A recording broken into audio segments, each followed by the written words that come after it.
बिहार के युवाओं, छात्रों और अभिभावकों के लिए एक बहुत ही बड़ी खबर सामने आई है। पूर्व मुख्यमंत्री नीतीश कुमार की 7 निश्चय योजना के तहत शुरू हुई बिहार स्टूडेंट क्रेडिट कार्ड योजना में बड़ा बदलाव किया गया है।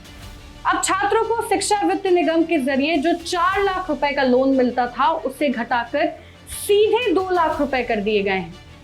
अब सवाल उठ रहा है कि क्या बिहार सरकार का खजाना खाली हो गया है? क्या बिहार के युवाओं का भविष्य और उनकी पढ़ाई अब सरकारी बजट की बलि चढ़ा रही है? आइए इस पूरे फैसले और इस पर मचे बवाल को आसान शब्दों में समझते हैं।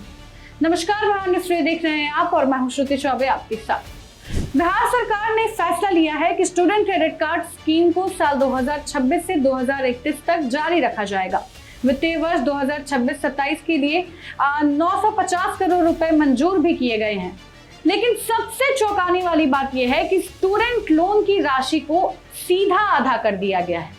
पहले छात्रों को डीआरसीसी के जरिए 4 लाख रुपए तक का लोन, इंटरेस्ट फ्री लोन आसानी से मिल जाता था, लेकिन नई व्यवस्था के तहत 2 लाख रुपए तक का loan student credit card scheme से मिलेगा। 2 लाख से अधिक की राशि, इसके लिए अब छात्रों को बैंक के चक्कर लगाने होंगे या फिर पीएम विद्यालक्ष्मी पोर्टल के जरिए अप्लाई करना होगा।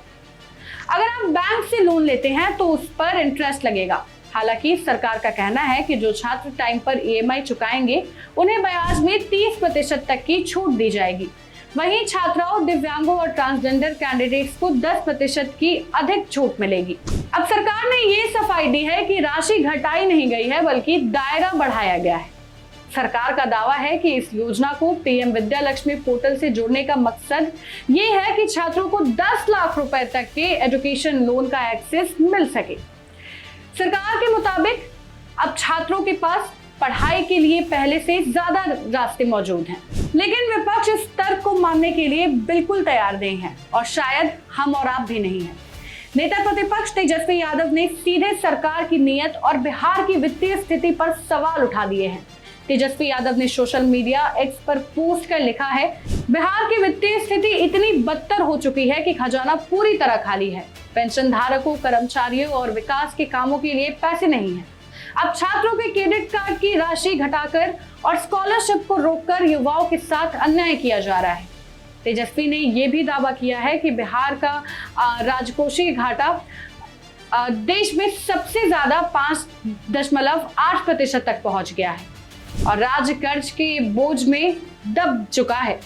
देश भर में जिस तरीके से जेनजी प्रोटेस्ट और युवाओं के आंदोलन देखने को मिल रहे हैं, उसके बाद से पूरे देश में राजनीति अब शिक्षा, रोजगार, युवाओं के भविष्य पर केंद्रित हो रही है।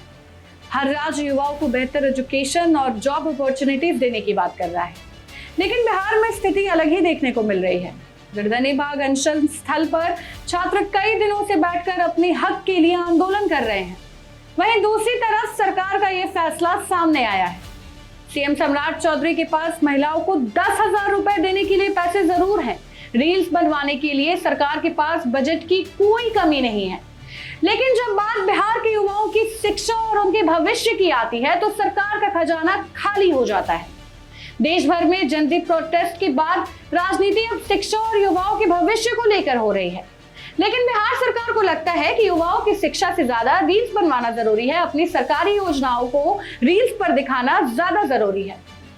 अब आप इस मुद्दे पर क्या सोचते हैं? अपनी राय हमें कमेंट्स में जरूर बताएं। फिलहाल के लिए बस इतना ही। मिलते हैं अगले वीडियो में अगले न्यूज के साथ। तब तक के लिए जय हिंद, जय बिहार। वीडियो पसंद आए तो इसे लाइक और ज्यादा से ज्यादा शेयर करें। हमारे चैनल को सब्सक्राइब करना न भूलें ताकि आपको हर जरूरी खबर सबसे पहले मिल सके। अगर आप किसी खास विषय या मुद्दे पर वीडियो देखना चाहते हैं तो कमेंट करके जरूर बताएं।